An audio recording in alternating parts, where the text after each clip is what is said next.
के ऊपर भी हो चुके हैं। मैं उसी सोसाइटी अखिल विश्व भारती सोसाइटी का एक सदस्य हूँ। मैं वहाँ पर करीबन ये समझो कि 30 साल से मैं वहाँ रहता हूँ। मेरा खुद का परिवार रहता है वहाँ। और जब वहाँ पर एक भी घर नहीं था, वहाँ पर एक भी प्लॉट वाला जो मौजूद नहीं था, तब से लेके जब प्लॉट के डिमार्केशन से लेके आज तक के घर जो अतिक्रमण बन चुके हैं, आज तक के मैंने वहाँ पे पूरी गुंडागर्दी देखी, पूरे गुंडे लोगों को देखा, पूरे जितने भी यहाँ पे आए हुए लोग जो सोसाइटी बनाकर प्लॉट की बेचबाट कर रहे हैं उनको देखा। हर चीज़ जो मेरी नज़र से छुपी नहीं। मैंने देखा कि यहाँ पे हमारे बुजुर्ग जो हैं जिन्होंने प्लॉट खरीदे थे अखिल विश्व भारती सोसाइटी से 1980 से लेकर 1993 तक की जो रजिस्ट्रियाँ हो चुकी थी, जिसमें मेरी भी रजिस्ट्री हुई है, और हम लोग वहाँ जैसा जैसा बनाते गए रहते गए, कुछ लोग 8-10 लोग वहाँ घर बना के रहना शुरू कर दिए थे। बाकी प्लॉट जो है डिमार्केशन करके खूंटी लगाने के बाद में पड़े रहे, और वो पड़े रहे प्लॉट पे ऐसा हुआ कि जो खेत मालक था उसने तो प्लॉट लेआउट भेज दिया था, लेकिन 7/12 पे नाम नहीं चढ़ाया था। 7/12 पे नाम नहीं चढ़ाने की वजह से उसके बच्चे जब बड़े हो गए, बच्चों ने देखा कि 7/12 पे हमारे पिताजी का नाम नहीं चढ़ा है, तो उन्होंने अपना नाम चढ़ाकर फिर से वो प्लॉट को 214 प्लॉट को फिर से रीसेल कर दिया, और रीसेल करते करते 100 प्लॉट बेच डाले, और रीसेल करते करते फिर से उन्होंने पावर ऑफ अटर्नी और अपना आदिवासी गृह निर्माण संस्था को दे दी। आदिवासी गृह निर्माण संस्था ने फिर से वो प्लॉट 100 प्लॉट बेचे। आदिवासी ग्राम निर्माण संस्था ने फिर वो पावर ऑफ अटर्नी एक सिंधी प्रवीण कुमार इंद्र कुमार बालानी को दे दी। फिर उसने फिर से वही प्लॉट को 100 बार बेचा, फिर से 100 प्लॉट को बेचा। ऐसा करके वहाँ पे सोसाइटियाँ बनती चली गई, और वो सोसाइटियों को बनाने के लिए NIT, planning department, police department, हर डेवलपमेंट अथॉरिटी ने उनको साथ दिया, रिश्वतखोरी करके उनको अपना नॉमिनेशन में अपने कागजात पे उनका नाम चढ़ाकर वही गरीब लोगों के प्लॉट को 4-4 बार बेचा गया। मैं ये समझता हूँ कि प्रशासन जब रजिस्ट्री करता है तो रजिस्ट्रार जब पुरानी प्लॉट की रजिस्ट्री हो जाती है तो उसको चेक क्यों नहीं करता कि ये रजिस्ट्री हो चुकी है यहाँ पे, फिर दूसरी की रजिस्ट्री करना चाहिए। बिगर चेक के वो रजिस्ट्री करते जाता है, 1 नहीं 2 नहीं, 70 नंबर का प्लॉट अगर अखिल विश्व भारती सोसाइटी का है तो 71 नंबर का प्लॉट जो है वो मानव सेवा संस्था का है, 72 नंबर का आदिवासी गृह निर्माण संस्था का। ऐसा हो सकता है क्या? 3 बच्चे हैं, तीनों के बाप अलग अलग हो सकते क्या? एक बाप, दूसरा बाप, तीसरा बाप, चौथा बाप, यानी एक ही प्लॉट के 4 बाप बन गए, 4 सोसाइटी के उसके ऑनर बन गए। How it is possible? इसके अंदर में प्रशासन ने पूरी तरह से रिश्वतखोरी करके उनको साथ दिया। ये हम आपको प्रूफ के साथ दिखा सकते हैं। ये प्लॉट जो बेचे हैं, ये समझिए आप 2000 से लेके 2025 तक के प्लॉट बेचने के बाद में वहाँ अतिक्रमण किया गया है। 30 लोगों का NIT ने RL भी दे दिया है। देखिए, तड़ेवा दवाई में RL नहीं दिया जाता है। तड़ेवा दवाई स्कीम के अंदर 1000 स्क्वायर फीट एक गरीब आदमी को दिया जाता है। अकॉर्डिंग टू दी तड़ेवा स्कीम 1000 स्क्वायर फीट हर गरीब आदमी को दिया जाता है, लेकिन वहाँ पे सिंधी लोग, मुसलमान जो समाज ऐसा है जिनको 3-3000 स्क्वायर फीट के प्लॉट दिए गए हैं, उनको NIT ने ग्राउंड प्लस 3 का उनको सैंक्शन दिया है। उसके बावजूद उनको आखिरी पत्रिका सिटी सर्वे ने दी है, उसके बावजूद RL लेटर NIT ने दिया है, उसके बावजूद प्लानिंग अथॉरिटी ने नक्शा पास करके दिया है। How it is possible? 572 में हम गरीब लोगों ने जो हजार भरते NIT ने वो फाइल जो है NIT से गायब कर दी। हम गरीब लोगों के अगर कपड़े गायब कर दिए तो हम नंगे घूमेंगे। नानक पासवानी ने वहाँ पे आने के बाद में NIT के अंदर में आने के बाद में हमारी फाइलें गायब कर दी।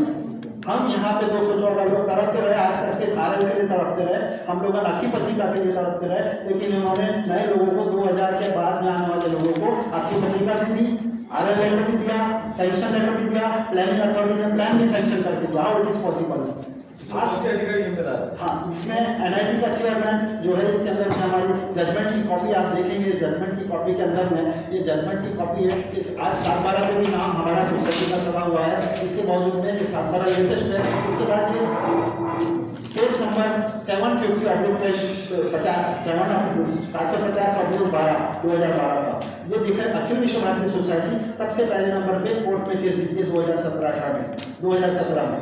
और ये केस जीतने में ये 2014 लोग जो है, 214 लोग हैं अखिल विश्व भारती सोसाइटी के मेंबर, ये जीती हुई है। ये जीतने के बाद सब जीते हुए वर्सेस मतलब हारे हुए में चेयरमैन ऑफ द NIT भी हारा हुआ है। ये हारा हुआ लिखा हुआ है।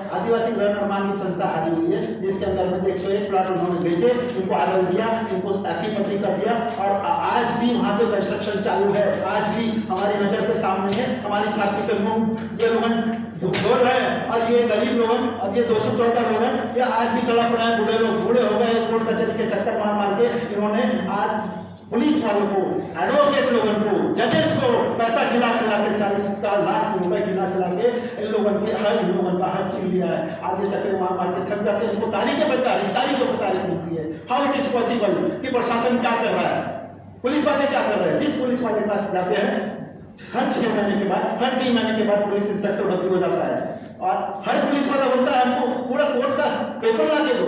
ये गरीब लोग बार बार उनको पेपर जमा करते हैं, अब जमा करने के बाद वो फिर से पुलिस वाला ना आता है ट्रांसफर होके, वो बोलता है पूरा केस दो, हम केस पढ़ेंगे। हर 6 महीने में एक पुलिस इंस्पेक्टर बदली होता है और केस मांगता है, उसके बाद डीएसपी आता है, केस मांगता है, हमको डिटेल में उसकी जानकारी मांगते हैं। जब हम कोर्ट में केस जीत चुके हैं, जब कोर्ट से ऑर्डर निकल चुका है, तो उसको सर्वे उसको मानना चाहिए, ऑबे करना चाहिए। उसको ना मानते हुए कंटेम्प्ट ऑफ कोर्ट करते हैं, सरे आम गुंडागर्दी करते हैं, सरे आम 2000 गुंडे लोग हमारे सामने में एक चर्च बन रहा है वहाँ कन्वर्टेड चर्च, जिसके अंदर में गुंडे बिठा के रखते हैं। हमारे बहु बेटों का निकलना कवर हो जाता है। डिमांड क्या है? हमारी डिमांड ये है 101 जो आपने बोले आरएल दी एक्सेल प्लेट, उसका मामला कैसा है? मतलब 101 कैसे दे दिया? उन्होंने आरएल दिए और 22 लोगों ने एनआईटी ने गलती से बोले हमने आरएल दे दिया इनको, अब आगे से नहीं देंगे। एनआईटी का जवाब हमको मिला है कि we are sanction the 23 RL letters, now we are unable to give them, हम नहीं देंगे। अभी मना कर रहे, तो मना कर रहे, अभी 22 लोगों को क्यों दिया आरएल, 22 लोगों को क्यों दिया आपकी पत्रिका, अब तो नहीं दे रहे हो, अब तो नहीं दे रहे। मानव सेवा संस्था करके एक नई सोसाइटी आज वहाँ पैदा हो गई है।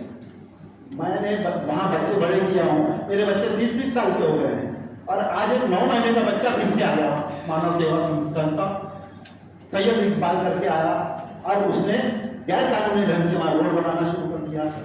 जावेद सैयद इकबाल गैर कानूनी ढंग से वहाँ रोड डालना शुरू कर दिया, गैर कानूनी ढंग से वहाँ से मीटर लगाना, इलेक्ट्रिक लाइन डालना चालू कर दिया। उसको पुलिस नहीं देखती, उसके कंप्लेन अगर पुलिस स्टेशन लेके जाते हैं ना, तो पुलिस वाले क्या बोलते हैं मालूम है? तुम्हारा गलत है, तुम्हारा सैंक्शन नहीं है, तुम सैंक्शन करा के लाओ। हम बेवकूफ है क्या? कोर्ट से हम ऑर्डर लिए बेवकूफ है क्या? ये मानव सेवा संस्था का मैंने आरटीआई से रिपोर्ट निकाला, मैं दिखा सकता हूँ आपको। आरटीआई से रिपोर्ट निकाला, मानव सेवा संस्था का कोई भी रिकॉर्ड रजिस्ट्रेशन कोई भी डिपार्टमेंट में नहीं है। आरटीआई से मैंने रिपोर्ट निकाला, कोई भी संस्था में कोई भी रजिस्ट्रेशन ऑफिस में, रजिस्ट्रार के पास में, एनआईटी के अंदर में कहीं पे भी रजिस्ट्रार ऑफिस के पास रजिस्ट्रेशन नहीं है, तो वो प्लाट कैसा बना के बेच रहा है? वो प्लाट ऐसा बना के बेच रहा है कि उन्होंने अपने ही प्लान के अंदर में जो जगह प्यू लैंड थी ना, उसके अंदर में प्लाट का नक्शा बना लिया है, और 19 प्लाट का नक्शा और डाल दिया है, और वो 19 प्लाट को उसके अंदर प्यू लैंड के ऊपर चिपका के सैंक्शन मैप को नकली सैंक्शन मैप बना के वो पीआई के सामने में बोलता है कि ये सैंक्शन मैप है, और पीआई भी सहमत होता है इसके अंदर में, पीआई भी सहमति लेता है, बोलता है कि ये उनका नक्शा सही है। How it is possible? हम बोलते हैं कि वो नक्शा सैंक्शन हुआ ही नहीं, प्लानिंग अथॉरिटी ने आज तक के कोई नक्शा सैंक्शन नहीं किया। जो सैंक्शन किया है कंडीशनल मैप, जो नक्शा है ना, जो तड़ेगांव दबाड़े का जो नक्शा इन्होंने पास किए हैं, वो जो तड़ेगांव दबाड़े के अंदर में जो नक्शा पास किए हैं इन्होंने, वो कंडीशनल मैप है। कंडीशनल समझता ना, शर्तें लागू, जब तक कोर्ट में केस चालू है तब तक वो नक्शा जो है वो पूरी तरह से पूर्ण रूप से सैंक्शन नहीं है। यह चीज उसमें लिखी है, फिर भी उन्होंने उस नक्शे को दिखा के लोगों को प्लॉट बेचे। लोग